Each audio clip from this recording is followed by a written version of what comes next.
The thing is, many of you guys are building estimates, bids for jobs that it turns out that you don't even want to pay anywhere near what you're charging. So you wasted a lot of time. I'm gonna talk about money and price bracketing and doing all this stuff. So this is a perfect segue and integration into the Win Without Pitching Manifesto. One of his proclamations is, thou shalt replace proposals with conversation. We want to talk about things. I'm not in the estimate building business. I'm in the brand strategy space. I'm in the design consultancy space.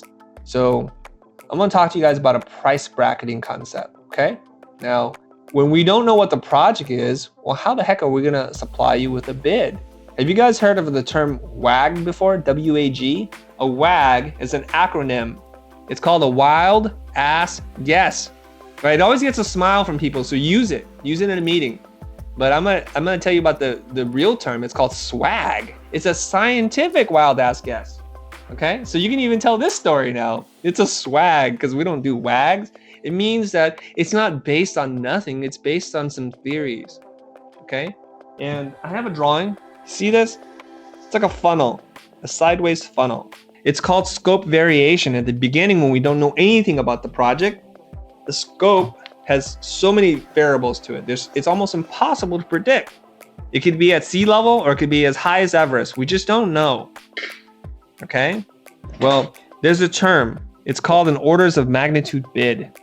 And the real term is ROM. That's when we don't know anything and the client's just exploring. They're like, is it a $10,000 job, $100, or $1 million job, or $10 million? We just don't know. We need to start thinking about if it's even feasible. And the middle chunk is when we do discovery, we're going to tighten the scope.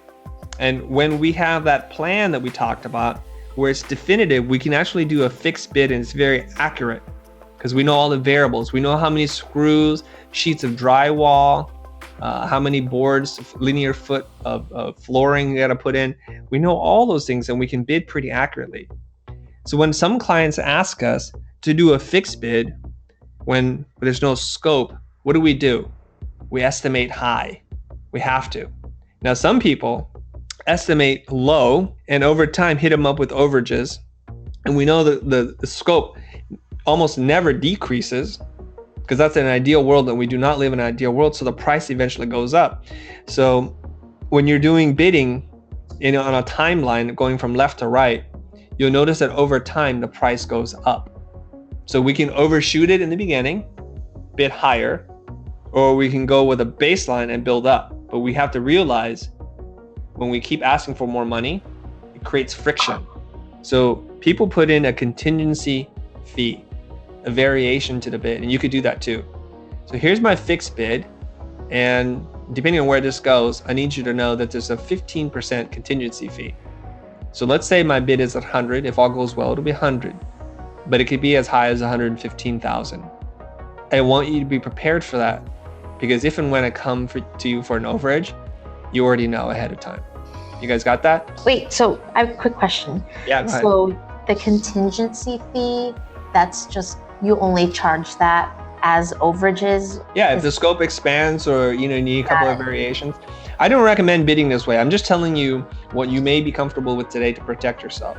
Smart clients already put a contingency fee on their side. So for example, you submit a bid for 100, they submit a bid for 115 to accounting, or 130 actually. They probably do a 30% contingency, so that they already budgeted for it. So their job will get you to do the job for 100, but they won't have to go back and hat in hand and ask for more money from their accounting department, so they build that in. So if you build it in and they build it in, everybody's protected. And if you don't spend that money, everybody's a hero. Right. Okay, does that make sense? Yep. I hope you enjoyed this segment from the archives of the Futur Pro Group. In case you didn't know, the Pro Group is a community of diverse creatives including designers, artists, developers, brand strategists, and architects from all over the world. Some of the benefits of being a member include bi-monthly coaching calls with Chris, office hours, which are monthly calls with subject matter experts to help you with things like writing, business development, mindset, and strategy. Real and virtual meetups, breakout rooms, speed dating, and open tables. Exclusive access to over 170 pro calls, mentorship, friendship, accountability, and a sense of belonging. Check the description below to find out more. But don't take my word for it. Here's a Pro member to share their experience.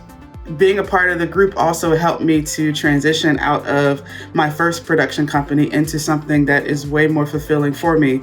And since we started this business, our very first job, we got at $25,000, which is actually 5 times more than what we usually would charge for work. But it's being a part of this group and constantly being accountable to the growth and to the worth that I know is in myself. Like, that's what's helped me to definitely improve and to go forward in my business. So if you're interested, check out thefutur.com/pro-group. Thank you for watching. We'll see you next time.